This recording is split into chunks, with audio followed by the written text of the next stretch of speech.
Hello, I see two of you. That's wonderful news. Sorry, I've been going back and forth, unable to find anybody. I thought maybe I had the wrong class, so I even went to my other class at your same school, and that didn't work either. So glad to have you. Let me get your names down.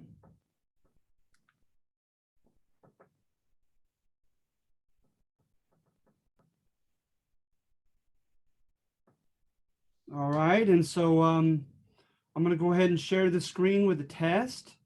Are there any questions as we're getting into the video? All right.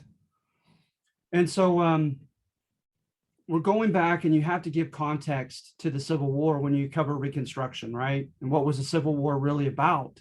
And that's a matter of conjecture. If you asked a court historian, it was a crusade. It was a moral crusade to live up to the rhetoric of the founding fathers, right? That was a gaping hole of hypocrisy, the way that we treated African Americans, slavery itself as an institution, treating human beings as chattel property, as agricultural property, was a huge enigma in light of the fact that we use natural rights rhetoric, right? Because natural rights, any human being, according to the Enlightenment, is entitled to those rights by nature of being a human being. And so you have that. You also have the foundation of the Great Awakening, and that, of course, all human beings made in the image of God. And so when you look at almost any of the, old Scottish libertarian, French Enlightenment, or Christian evangelical Christianity as a source of the rhetoric of the founding fathers, you'll find there's no room for slavery for doing that, at least trying to be ideologically consistent. And so with the Civil War, they contend this small, brave minority stood out. They decided to make a lot of noise, disproportionate to their small numbers, and that they basically forced the country to have discourse on the slavery issue, on the morality of the slavery issue, right? And the constitutionality, etc. And so at any rate, you have that. Then you have forces that were very polarizing, events that were very polarizing, such as opening of the West and deciding what was going to happen with slavery in Kansas and Nebraska, etc., applying for statehood. And then you have the timely arrival of Abraham Lincoln. So that's all part of court history. So revisionists, they want to revise that, right? And so revisionist historiography is more cynical. And they contend, no, I think it was a faction thing. I think that the Northern industrialists and bourgeoisie, people of the city, were trying to make the West in their own likeness, trying to gain factional allies in the West with people that did the same thing for a living as they. And the same thing with the Southern planters as a Southern faction. Because remember, Madison had written that a faction is a group that shares the same self-interest primarily, or same ideology and or. So at any rate, you have that with court and revisionist historiography. Also, the revisionists contend that it wasn't about the morality of slavery, the Civil War that is, but that it was about states' rights versus the federal government. And you have some people, right, that were moderate on the scale, and they contended that slavery was immoral and that it ought to end, and that they believed that it would end rightfully, but they didn't believe that the federal government had a right to tell the already established states that had it ensconced in their state constitutions to allow slavery to overturn those state statutes. And so to some people, it was more about states' rights versus the federal government's rights, etc. All right. And in the handout, oftentimes I try to do my best to convey, at least two different sides to a coin. And so with the radical Republicans, you get the court history in your handout of them being well-intentioned, altruistic crusaders wanting to, primarily concerned for the rights of African Americans, not just as they were enslaved, but after they were enslaved and their rights thereafter. And then you also have William Dunning's thesis, right, that contends that the North did what it did for African Americans to spite and weaken the white South rather than to simply help African Americans. So that's important to remember as you're looking at this, is you see both. You see it as a, quote, mixed bag in the handout. All right. So I feel like we have somewhat covered numbers 1 through 4, because I don't want to just, tell you the exact answer, but I want to give enough information that you should know the answer from what I'm saying. You can glean it from what I'm saying. Okay. Any questions so far from either of you? All right. And so then moving on to African American agency, it's amazing that, shortly after the 14th and 15th Amendments, Alyssa, you have a question, hon? Oh, no, I didn't have a question. Oh, okay. All right. So good, to be honest, you did a thumbs down. And so I thought, uh-oh, what's wrong?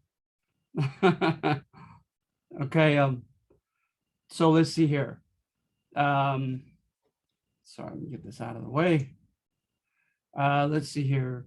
So with African American agency, they absolutely, remember, that just tries to remind us in the history books that they were human beings, human agents with volition, with free will, and they made decisions that mattered also, that helped direct their destiny and the destiny of the country, et cetera.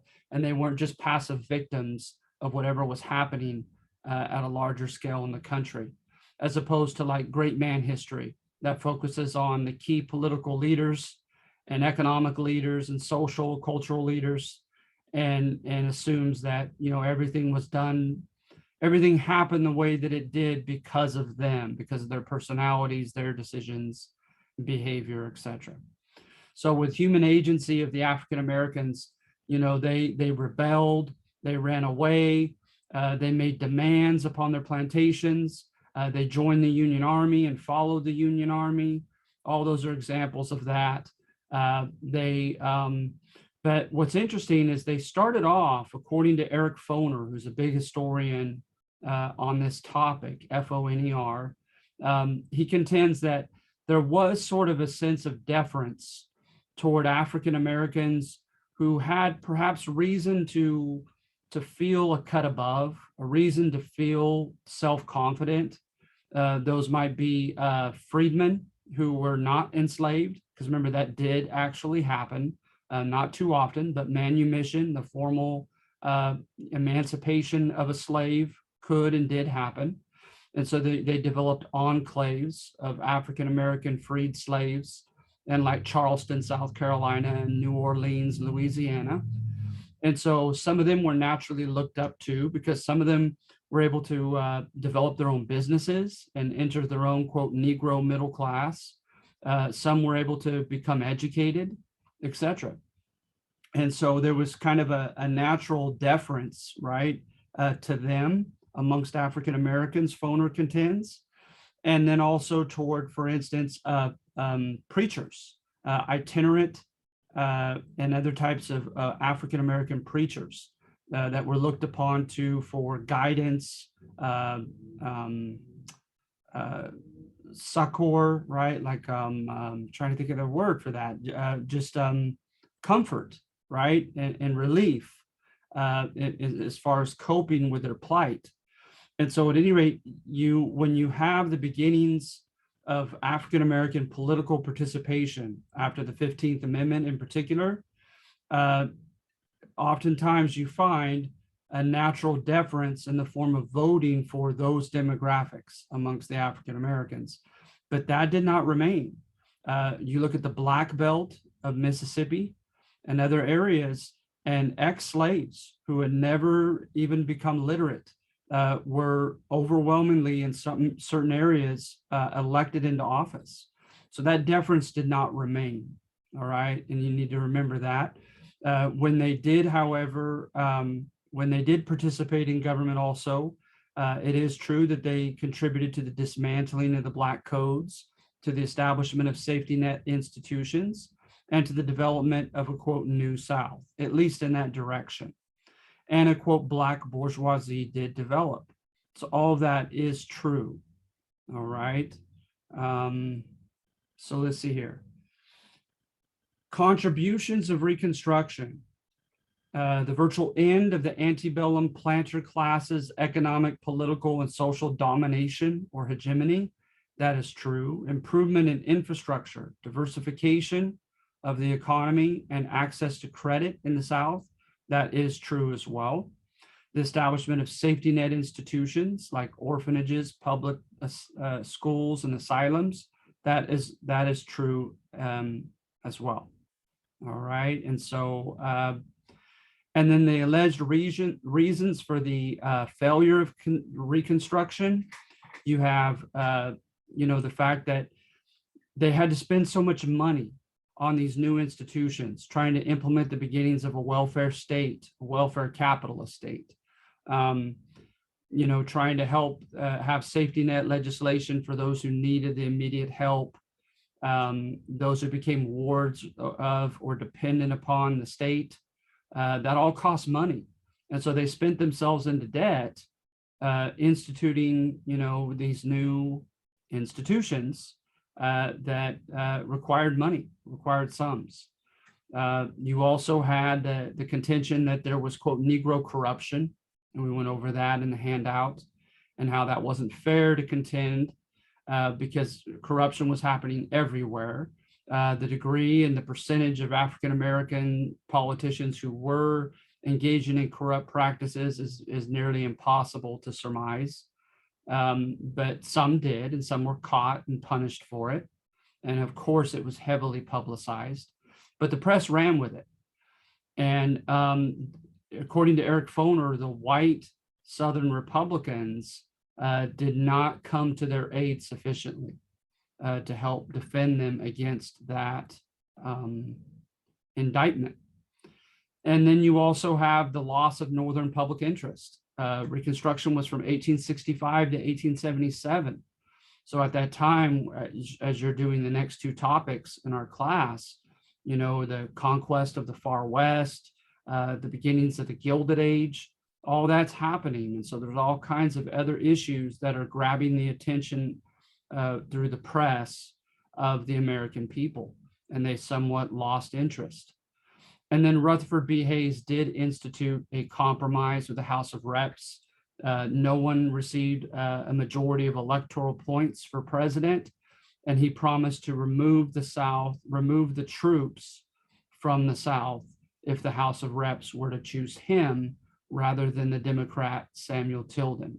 So, which is a bit ironic because he was a Republican, the party that freed the slaves and empowered them. And he's the one that made the compromise to get out of the South and leave the Southern states to their own device. All right. The 14th Amendment, I didn't articulate that very well, but that's intended to be true, right? Anyone born or naturalized, it was that simple, the criteria.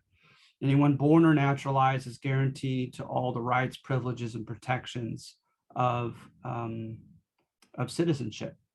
And it applied to every state. All right. So let's see here. Then now moving on to the West, if that's all right. As you probably recall, hopefully, Frederick Jackson Turner's thesis that the West renewed American meritocracy, right? It renewed equality of opportunity in that inherently you found in the West, according to Turner, indiscriminate dangers and opportunities alike, right? And the key adjective there is indiscriminate, that the dangers and the opportunities did not discriminate for or against any single demographic or individuals, that it was free for the taking, that it became somewhat of a Darwinian rat race, and that renewed American meritocracy. And so when you look for evidence to support that, you look for evidence of indiscriminate dangers and indiscriminate or wide open opportunities. And so we talked about that, and it's covered in the handout. You have evidence of virtual anarchy and in limited time windows in certain areas of the West where they had no governing institutions. When people came during a mineral rush, in particular for gold and silver rushes, you have the infamous cow towns and other instances of that. You also have, like I mentioned, opportunities for mineral enrichment through the gold and silver rushes if you were there soon enough. And you also had entrepreneurial opportunities to start a business of some sort. As I use the term, mining the miners, right? Instead of mining for gold or silver, you could simply think of a product or service that would be coveted by the miners and provide it for them for profit.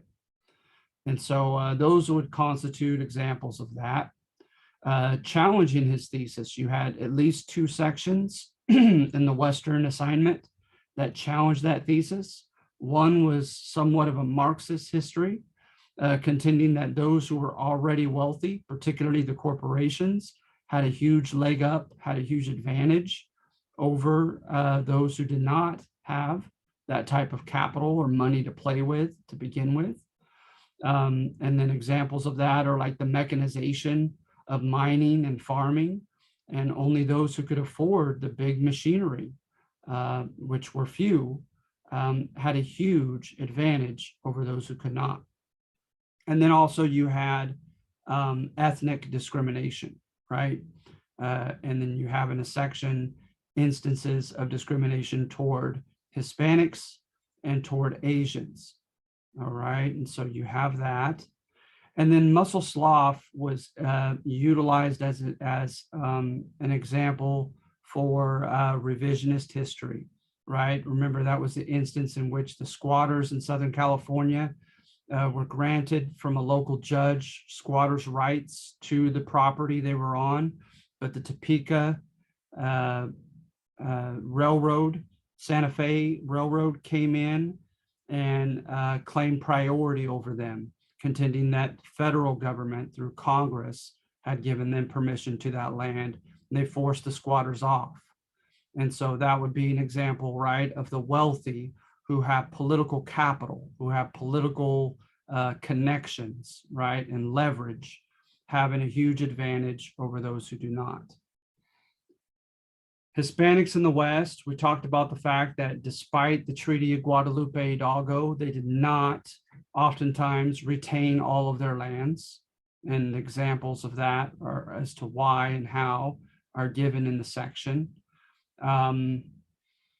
Also, the fact that many of the, according to Eber and De Leon in their book, Hispanics in the West, they utilize a term that's become somewhat popular in academia, and that's proletarianization, contending, right, that Hispanics were pigeonholed into the proletariat, the manual laboring working class of the new industrial economy.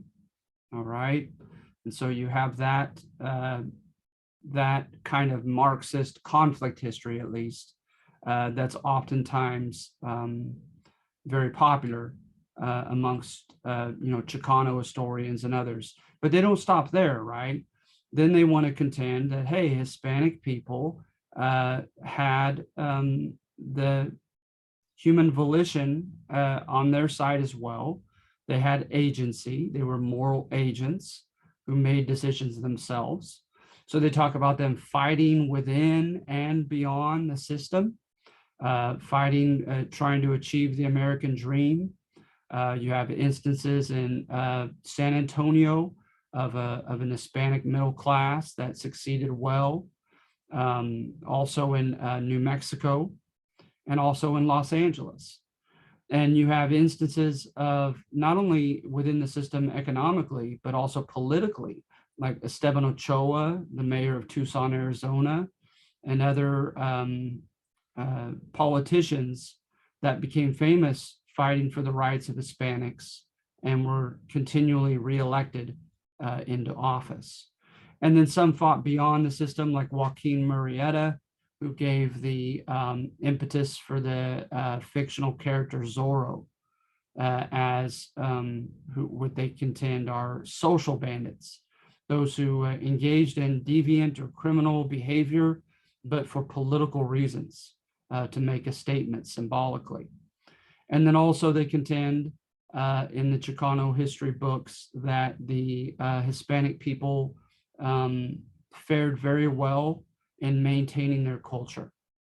And we went over instances of that. For instance, when there was miscegenation or marriage between Anglo men and Hispanic women in particular, the children oftentimes were raised or reared in Hispanic fashion culturally. All right. We did talk about, going on to 15, we did talk about Asian Americans developing, ironically, a positive reputation that brought about a lot of anti-Asian sentiment. And so mainly, right, that they were efficient, they were quick at what they did, they were effective, they were thorough at what they did, they were diligent, they were hardworking, and that they were docile, that they did as they were told without rebelling. And so thus, you know, they developed the reputation as the ideal and sadly exploitable laborer. And so then people contended, right, that these Asian laborers are going to take our jobs. The major unions, especially those led by demographics like Irish, who had just come in large numbers in the 1840s and 50s, you know, felt a sense of competition with the Asian groups, as did the Hispanics. And you have strife, you have evidence of strife, and you have evidence of the people and primary sources conveying that fact that they felt threatened by Asians, in particular, economically, taking their jobs.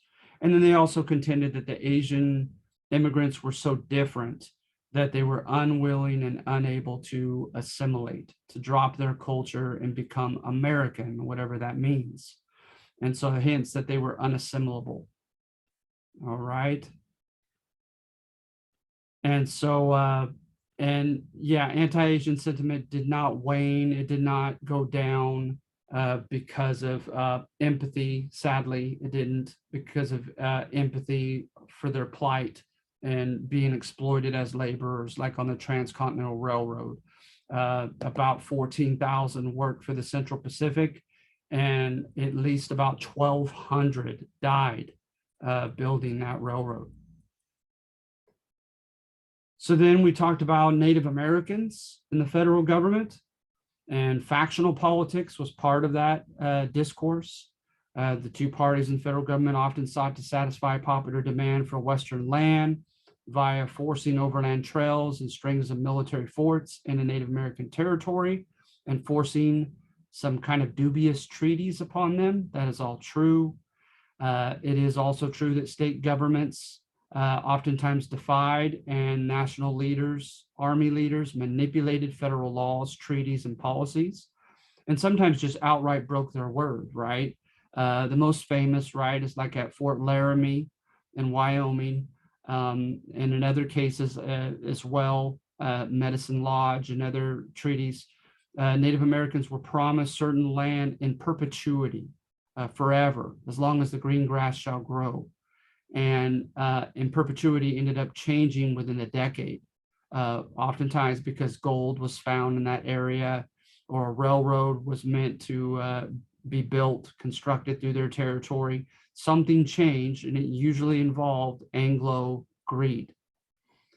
So, and then individuals played a part, whether it be Native American warriors who would not stand up for this, or army leaders especially, who took advantage of opportunities to engage in terrible behavior. You have evidence of that in the section. All right. And then, and eventually uncompromising U.S. demand that natives remain on reservations, even in the face of false signatures and poor treatment of those therein on the reservations, And that is also true. All right. Moving on to 19, did the mechanization of agriculture and mining, right, the employment of machines, expensive machinery, did that help support equality of economic opportunity? No, most of the time in books, when they talk about mechanization, it oftentimes implies more of a conflict theory undergirding it, that there were winners and losers. The winners are oftentimes in those books kind of vilified as the lucky villains, the lucky parasites, the lucky privileged. All right. Cincinnati and Chicago meatpacking industries in particular helped them to develop as cities, and they became kind of entrepôts or depots connecting east and west. That is true. Then you have on number 1 is connected to, on the Gilded Age assignment, is connected to 21, and it does mention these things, right? Abundance of natural resources, a high population, infrastructure development, the harnessing of power on large scale, legal protection of business development, the marriage of academia and big business, all that's mentioned, right? But nothing is mentioned about government support of union organization. Let's see here. The term casualty of progress, as you can easily infer, is connected to conflict history. And there's a notion, right, that some people historically have lost politically, economically, and socially in the midst of changes in US history. And you could easily infer also that, okay, with everything being mechanized, being controlled, being produced by machines, artisans, gentlemen who are skilled laborers and make things by hand are oftentimes going to be left behind. So will small scale business owners to the bigger ones, right, or entrepreneurs, and also unskilled industrial laborers. They're largely seen as being exploited and stuck, right, and stuck in the proletariat. Let's see here. The Gilded Age, it does mention this, I believe, in the handout, that there was ironically a per capita income increase, but also an increase in the gap between the rich and the poor. Absolutely. And then what was the message about Rockefeller? That one's easy, right out of the handout. I believe it's number 3, right? That there's a degree to which he and others, quote, earned their success. We talked about that in a previous Zoom.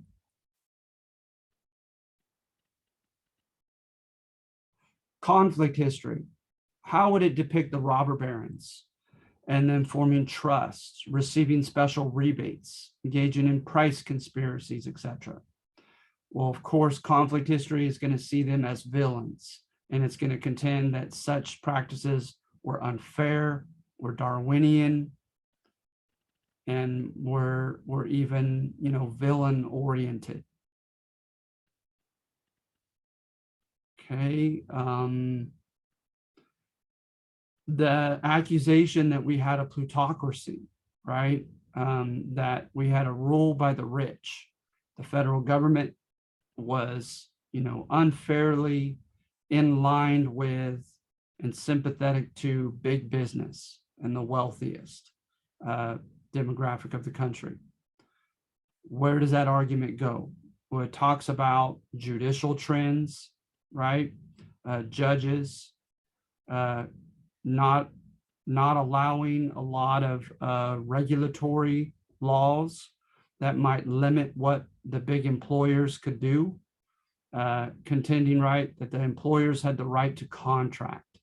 To a lot of people, that was a euphemism. That was a made up term just to side with the employers, with the bosses. State governors, American presidents' tendency to intervene in labor strikes against the strikers, the laborers, absolutely, right? The Interstate Commerce Act and the Sherman Antitrust Act, they were not consistent with laissez-faire principles. Laissez-faire, right, means government let it be, let the economy do its thing. These were regulatory acts over big business to confine what they could and could not do, right? But the fact is that they were very weakly, perhaps deliberately weakly enforced. And that also goes to the argument that there was a plutocracy. All right.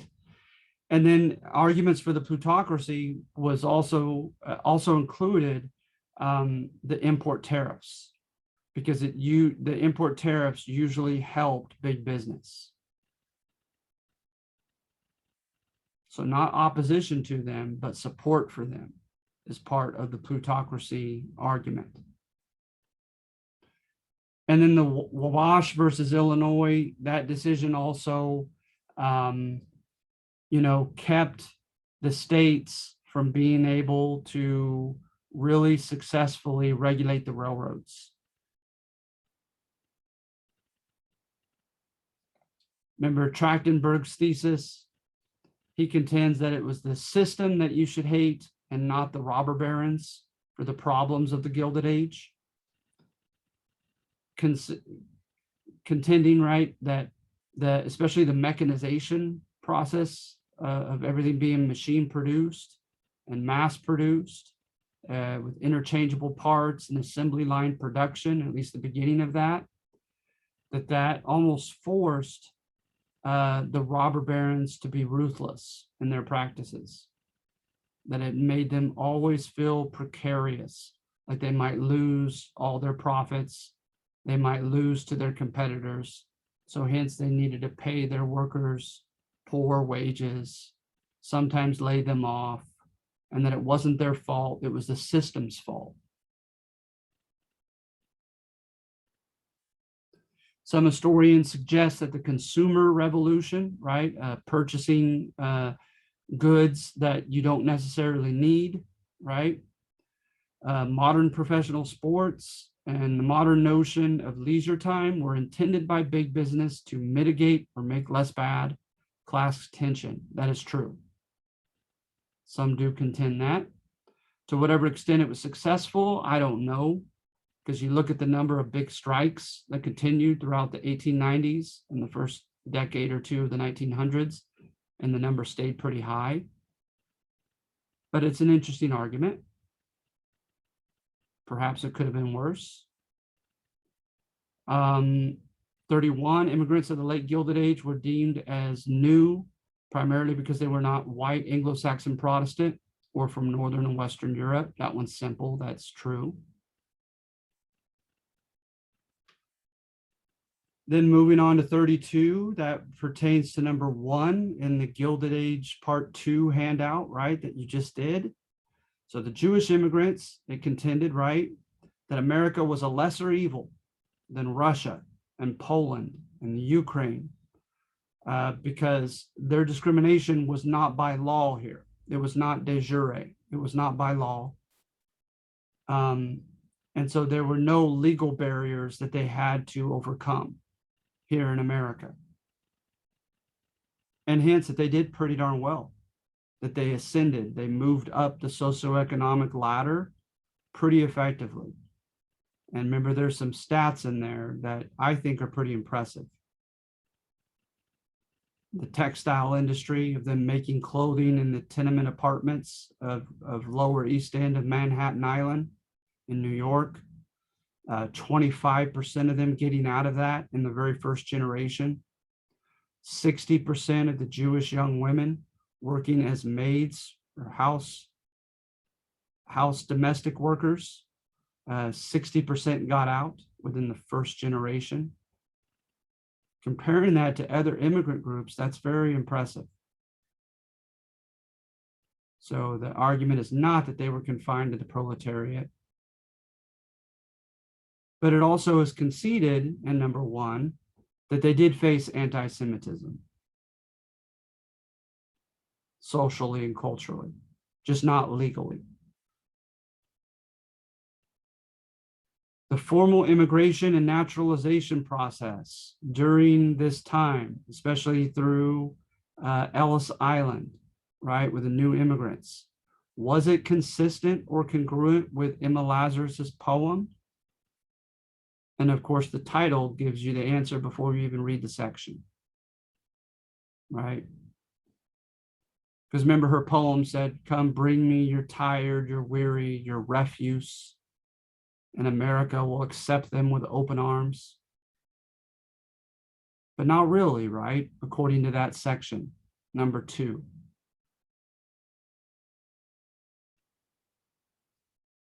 Italian immigrants were depicted as, remember that was the last section, contending that the new immigrants, particularly the Italians, just couldn't win. That they largely were pigeonholed into the proletariat. So they received help from political bosses who were corrupt, and they were resented for that. They were not allowed into the mainstream labor unions. So some of them joined the more radical labor unions, and they were labeled for that. They were stuck in the infamous places of New York, like the 5 Points, as far as their living conditions. They were awful, right? According to number 3. And you did have a lot of press coverage of crime. And I'm no sociologist, and so I didn't even try to contend on number 3 to give a definitive explanation for that, but just noting the correlation, the coexistence of poverty and crime. Poverty, marginalization, being kicked to the corner and excluded, and crime. All right, so are there any questions?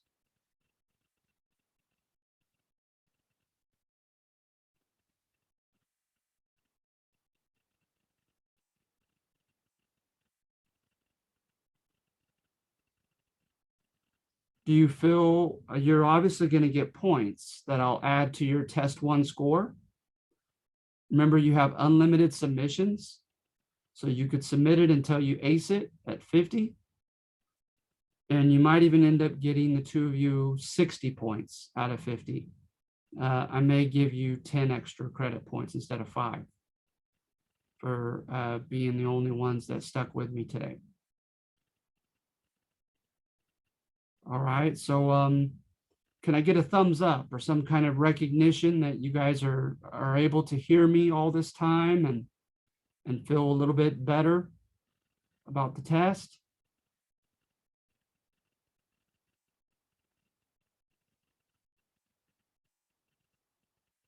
Or perhaps unmute yourself? Are you there?